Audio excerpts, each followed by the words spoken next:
कहानी की शुरुआत होती है हुए नाम के एक आदमी से जो एक रॉकेट में बैठकर चांद पर जा रहा था। तभी पाई नाम का एक बहुत बड़ा एस्टेरॉयड धरती की तरफ बढ़ जाता है। ये इतना विशाल था कि उससे भी बड़ा, जिसने करोड़ों साल पहले डायनासोर खत्म कर दिए थे। इससे बचने के लिए इंसानों ने एक बड़ा प्लान बनाया। चांद पर जो स्पेस स्टेशन बनाया गया था वही हुए की मंजिल थी। उस स्टेशन में ऐसे खतरनाक और आधुनिक हथियार रखे गए थे जिनसे एस्टेरॉयड को उड़ाकर उसका मलबा चांद की ग्रेविटी की मदद से धरती से दूर खींचा जा सके। 8 साल की मेहनत के बाद आखिरकार इंसान इसमें कामयाब हो जाते हैं। मिशन पूरा होते ही सभी लोग धरती वापस जाने की तैयारी करने लगते हैं, लेकिन हुए अभी अपने कमांडर जिंक से अपने प्यार का इजहार करने की सोच रहा था। उसने हेडफोन लगाए, गाना बजाया और एक लेटर लिखना शुरू कर दिया। तभी उसका साथी जू घबराते हुए खबर देता है कि उनके हथियारों में गड़बड़ी हो गई है। अगले आधे घंटे में एस्टेरॉयड का मलबा सीधे चांद पर गिरने वाला है। ये सुनते ही कमांडर जिंक सबको तुरंत स्पेस स्टेशन खाली करने का आदेश देती है। सब अपने रॉकेट की ओर भागने लगते हैं, लेकिन हुए अभी भी लेटर लिखने में लगा था। हेडफोन कानों में होने के कारण उसे चेतावनी का अलार्म भी सुनाई नहीं दिया। जब उसने बाहर देखा तो एक रॉकेट उड़ चुका था। वो भी तेजी से भागा। उस टाइम तक वहां 6 रॉकेट बचे थे, जिसे देखकर हुए को थोड़ी शांति मिली। लेकिन तभी 5 रॉकेट एक साथ उड़ गए। अब सिर्फ एक आखिरी रॉकेट बचा था। हुए ने अपनी टीम से संपर्क करने की बहुत कोशिश की, लेकिन कोई जवाब नहीं मिला। मजबूरी में उसने अपने रोवर को तेज भगाया। भागते भागते उसका रोवर एक बड़े गड्ढे में गिर गया। जब तक वो बाहर निकल पाता तब तक आखिरी रॉकेट भी उड़ चुका था। इसी बीच एस्टेरॉयड का मलबा गिरना शुरू हो गया। वो खुद को बचाने के लिए दूसरे गड्ढे में कूदने ही वाला था, लेकिन मलबे का एक हिस्सा उस पर गिरा और वो बेहोश हो गया। जब होश आया तो उसने सोचा कि धरती से उसे ढूंढना मुश्किल नहीं होगा, लेकिन तभी खबर आती है कि एक और बड़ा एस्टेरॉयड सीधे धरती से टकरा गया और पूरी धरती बर्बाद हो गई। हुए अगले 6 महीने तक धरती से संपर्क करने की कोशिश करता रहा, लेकिन कोई सफलता नहीं मिली। आखिरकार उसने मान लिया कि अब वो अकेला ही है। उसके पास खाने पीने का सामान काफी था, इसलिए उसने अपनी बची हुई जिंदगी को अपनी ख्वाहिशें पूरी करने में लगाने का फैसला किया। उसकी पहली ख्वाहिश थी अकेले समय बिताना। फिर उसने चांद की सतह पर सर्फिंग करना शुरू किया। शुरुआत में वो बुरी तरह गिरता रहा, लेकिन आखिरकार सीख गया। उसके बाद उसने जिंक नाम की लड़की के कमरे का पासवर्ड खोजने की कोशिश की। पासवर्ड ना मिलने पर गुस्से में दरवाजा उड़ा दिया। अंदर जाकर उसने जिंक की तस्वीर निकाली और उसके साथ डेट करने का नाटक किया। डेट के दौरान तस्वीर पर केचप गिर गया तो उसने उसे किस कर लिया, और ये सब धरती पर बैठे नए हेडक्वार्टर्स के लोग लाइव देख रहे थे। पूरी टीम उसकी हरकत देखकर हंस भी रही थी और शर्मिंदा भी हो रही थी। जिंक यह देखकर पूरी तरह हैरान थी, पर नेटवर्क बिगड़ने की वजह से उस वक्त वो सिर्फ हुए को देख ही सकते थे, क्योंकि हुए किसी खतरनाक मुसीबत में नहीं लग रहा था। कमांडर जिंक ने हालात देखकर हुए का रेस्क्यू मिशन कैंसिल कर दिया, और तभी चेयरमैन यांग ने कहा कि सरकार अब अगले 30 दिनों तक हुए की ये नई जिंदगी पूरी दुनिया को दिखाएगी।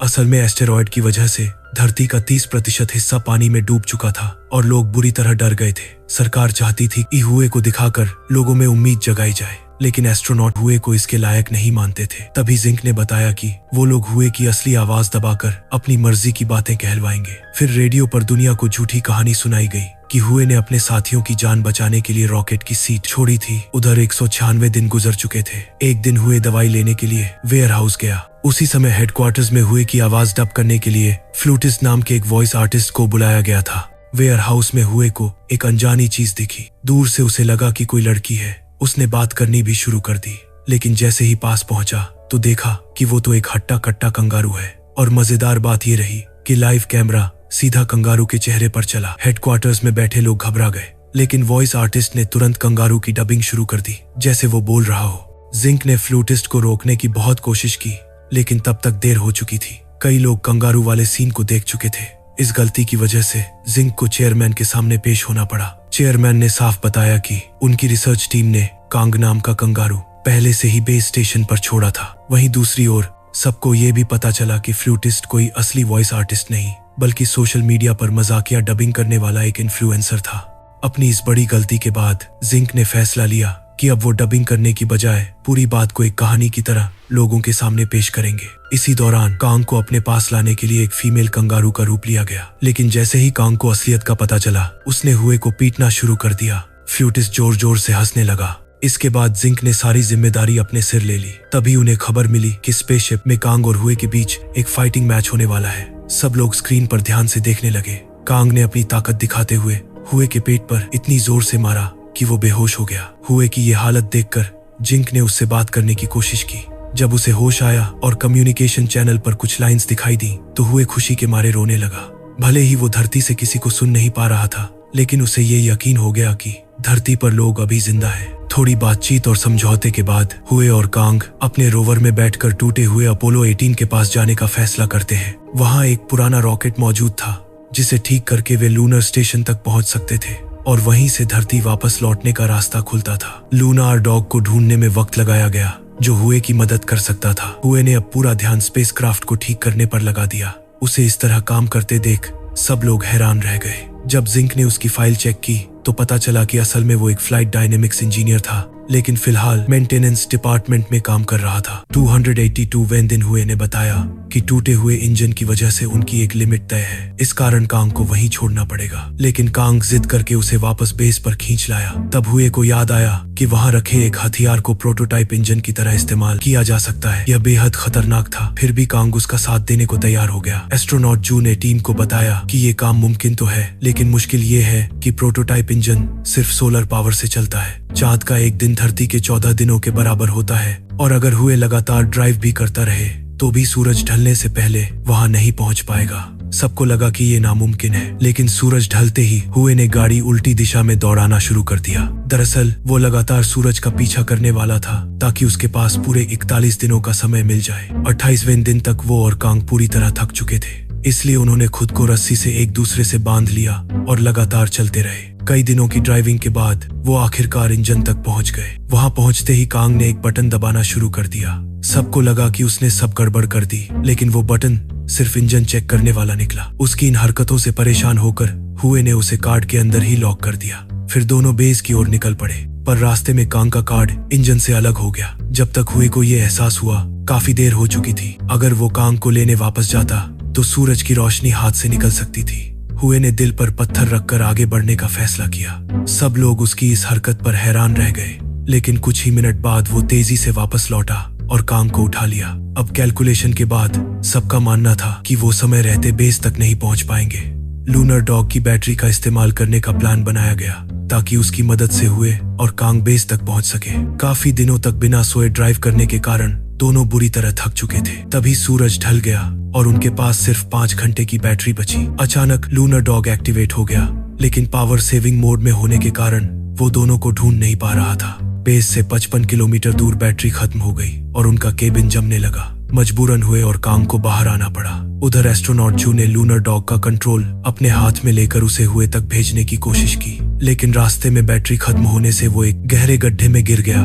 धरती पर बैठे लोग निराश हो गए। इधर हुए और कॉम आसमान में चमकते तारों को देख रहे थे और बातें कर रहे थे। तभी हुए फिर से जिंक की यादों में खो गया। जब उसे होश आया तो उसने देखा कि कांग कांच की रिफ्लेक्शन का पीछा करते हुए इधर उधर भाग रहा था। इससे हुए को एक आइडिया आया। उसने कांग की पीठ पर स्लाइड बांध दी। उसकी सर्फिंग प्रैक्टिस काम आई और अब दोनों तेजी से आगे बढ़ने लगे, लेकिन सामने एक बहुत बड़ा गड्ढा आ गया। उसे पार करने के लिए हुए ने चतुराई से नाइट्रोजन टैंक का इस्तेमाल किया। उनकी ये कामयाबी देखकर धरती पर सब लोग खुशी से झूम उठे। अब सबके दिलों में एक नई उम्मीद जग चुकी थी। दूसरी तरफ अपनी बहादुरी की वजह से हुए को वो इज्जत मिली जिसके लिए खुद चेयरमैन ने उसकी तारीफ की। तभी जिंक ने बताया कि आने वाले 3 महीनों में कम्युनिकेशन लाइंस पूरी तरह से ठीक हो जाएंगी और उसके बाद वो लोग सीधे हुए से संपर्क कर पाएंगे। धीरे धीरे सब कुछ पटरी पर लौटता नजर आ रहा था, लेकिन किसी को ये अंदाजा नहीं था कि पाई एस्ट्रॉइड का एक बड़ा हिस्सा अब भी खतरा बनकर सबका इंतजार कर रहा था। उधर हुए और कांग आपस में खेल रहे थे। तभी कांग ने गलती से कुछ तार छू लिए, जिसके बाद हुए की स्क्रीन पर वही पुराने जैसे सिग्नल्स दिखाई देने लगे। ये देखकर हुए को लगा कि शायद धरती पर कोई भी इंसान अब जिंदा नहीं बचा है। उसे ये भी शक हुआ कि पहले भी शायद कांग ने ही तारों से छेड़छाड़ की होगी और तब सिग्नल्स आए होंगे। ये सोचकर वो बहुत ज्यादा उदास हो गया। धरती पर जिंक ने पूरी ताकत लगाकर कम्युनिकेशन लाइंस ठीक करने का काम शुरू कर दिया। कुछ दिनों बाद कांग के लिए उन्होंने एक महिला कंगारू का खिलौना तैयार किया ताकि वो खुश रहे, लेकिन हुए इतना टूट चुका था कि उसने सब खत्म करने के लिए स्पेसशिप से बाहर जाने का फैसला कर लिया। ये देखकर जिंक ने पूरी दुनिया को बताया कि हुए असल में क्या महसूस कर रहा है। उसने सब लोगों से मदद मांगी और कहा कि अपने फोन की फ्लैशलाइट को चांद की तरफ मोड़ दे। उधर हुए अपना हेलमेट खोलने ही वाला था कि तभी उसकी नजर धरती से आती हुई रोशनी पर पड़ी। ये देखते ही वो घुटनों के बल बैठकर जोर जोर से रोने लगा। थोड़ी देर बाद उसने कम्युनिकेशन बटन ऑन किया और आखिरकार अपने साथियों को सुन पाया। उन्होंने उसे धरती पर चल रही उसकी लाइव स्ट्रीमिंग के बारे में बताया, लेकिन इसके बावजूद हुए चुप ही रहा। तभी सबने जिंक को उसके सामने खड़ा किया। जैसे ही जिंक ने हेलो कहा, हुए का चेहरा खिल उठा और वो मुस्कुरा दिया। अगले कुछ दिनों तक इंजीनियर्स ने हुए की मदद की और उसका स्पेसक्राफ्ट ठीक किया, लेकिन असली खुशी उसे सिर्फ जिंक को देखकर ही मिलती थी।